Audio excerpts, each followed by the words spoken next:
Welcome to Her Time Now. I'm Lil, and I'm so glad that you could join me for my very first episode of this brand new channel.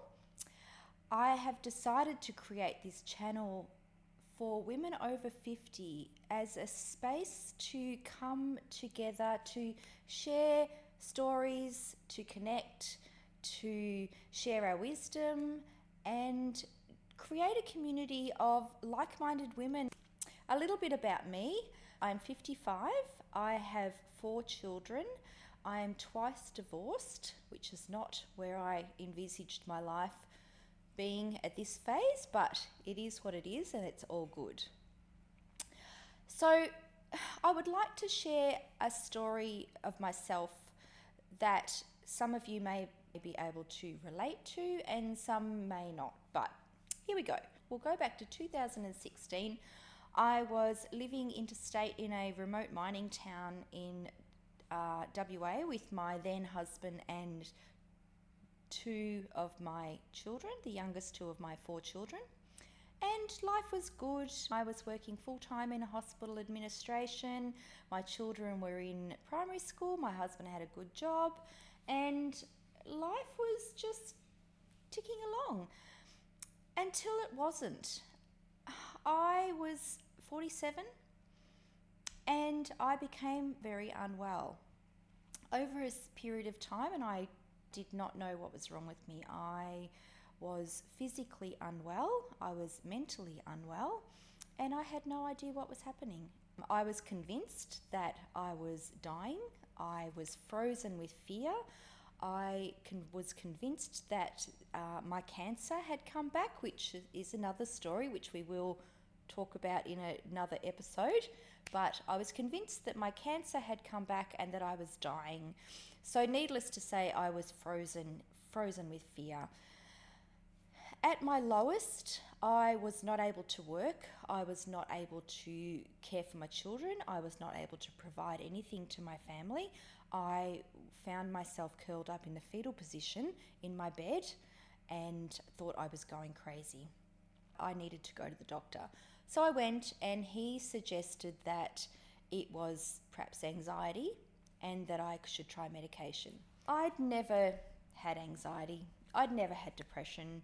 I'd been through some huge traumas in my life, and I'd come through. And I'd always been quite an optimistic person who just got on with things. So I disagreed with him and I said, no, there's something wrong with me physically. So anyway, he suggested that I try this medication, which I did reluctantly. The first time round wasn't so successful. It actually made the symptoms worse, so I threw them away. Needless to say, I was back to square one, back to the fetal position in my bed, not able to work, not able to offer anything. I went back to the doctor. I had lost 7 kilos by this stage as well. So for me, being such a small framed person, that was huge. I went back to the doctor and he said again, I think you need to try some medication. So I did, and I persevered, and thankfully for me, the medication did make a positive difference. It did help me get back to a place where I wasn't frozen with fear. I was eating again. I was able to function, and I didn't think I was dying anymore. So for me at that time, the medication was a godsend. I'd never been one to take medication. I'd always been the mindset that I could heal myself and I didn't need medication, and up until I was 47, that had pretty much worked for me. So for me, the medication helped, and it was able to get me back to a place of being able to think rationally and logically and function as a mother and just as a human being. I was talking with some girlfriends about my situation, and one of my girlfriends was reading a book on menopause. Never thought of it, was not on my radar, was not in my thinking at all.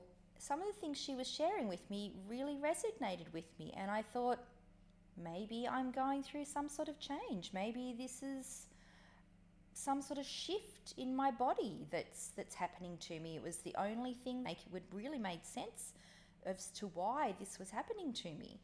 So I started to research and I researched and I researched, and I couldn't get enough of learning about this phase of perimenopause and how it can impact you, and some of the things that women can experience going through these things. Because in my world, the women older than me hadn't discussed these things. My mother never shared her menopausal stories. So after I started to research and read and learn and discuss, everything started to make sense, and that I wasn't going crazy, and that this was a shift in my body and things were changing as similarly to a girl going through puberty. My emotions were erratic and my body was physically changing. So it made sense to me that this was a shift and it was the start of the change. So with that knowledge, I was then put at ease that I wasn't going crazy, I wasn't dying of cancer, and that this too shall pass. So life went on. Things got back to relatively normal. Everyone was doing okay, and subsequently we moved back to Victoria to be closer to family, as our time in WA had ran its course, and we moved back. Life was okay. The kids were doing okay. I was doing okay. And my husband at the time was doing okay. And then COVID happened, 2020. Needless to say, things became not okay. So I was working in a hospital in administration. My then husband was working interstate, flying in and flying out. My children were in high school. One was in high school, one was in primary school. And all of a sudden we were confronted with COVID, with homeschooling, with no sports, with no friends, no socialisation, and it was horrendous. I was also working at the hospital where I was confronted every day with the reality of COVID, and it was horrible. My anxiety had heightened again. So I made the very difficult decision to quit my job at the hospital, which I loved at the time. So I had no idea what I was going to do, but all I knew is that I needed to make sure that my children were okay. So I focused my attention to that, to making sure that my children just were okay. So after a few months, I needed to get back to work. I needed to do something. And I had no idea what I was going to do. I couldn't go back to hospital administration. I didn't really know what else I was going to do. So I decided that I might have a little go at hospitality. So I was fortunate enough to be given the opportunity to work in a pub. I'd never pulled a beer in my life. I'd never waitressed in my life. I'd never served tables. So I went and got my responsible serving of alcohol ticket, and I started working in a pub, and it was fun. I did it for probably a bit over 12 months, and I met some great people, and I had lots of fun, and it was just what I needed to do at the time. In that time, my marriage failed, and we went our separate ways, and I moved into town, purchased a house, and needed to start from scratch. My house was a shell. It needed a lot of work. I didn't have a lot of furniture. I wasn't earning a lot of money, but I needed to focus on my children. I needed to make them my priority, to make sure that they were okay, because mum and dad had just separated, and that was huge for them, and their whole world had been turned upside down right on the back of COVID, which was just so difficult for them and so heartbreaking as a mother to watch that happen and be helpless to change it. But all I could do was be there for them. So to their credit, they came through that horrible time relatively unscathed, and they are the most beautiful, strong, confident young adults that I know, and I'm so, so proud of them, as I am all my children. So after working in the hotel, I thought, I can't keep doing this. The late nights, it was heavy work, it was late nights, it was loud music, it was all those things that don't really go with perhaps being over 50, speaking for myself.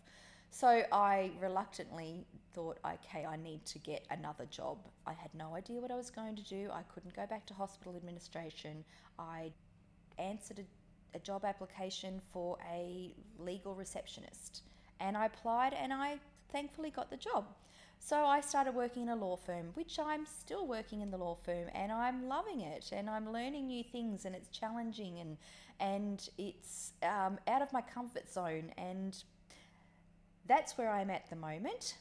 The reason I've started this channel, as I said, was to connect with other women, to share stories, to hopefully spark and inspire other women to rediscover their passions after menopause, to also inspire the younger generation to hopefully see us as competent, confident, vibrant women who still have so much to offer. So if you think you might like following me, please like and subscribe to this channel, and I will endeavour to offer relevant content week after week, and together we can walk this journey and rediscover passions, old passions, new passions.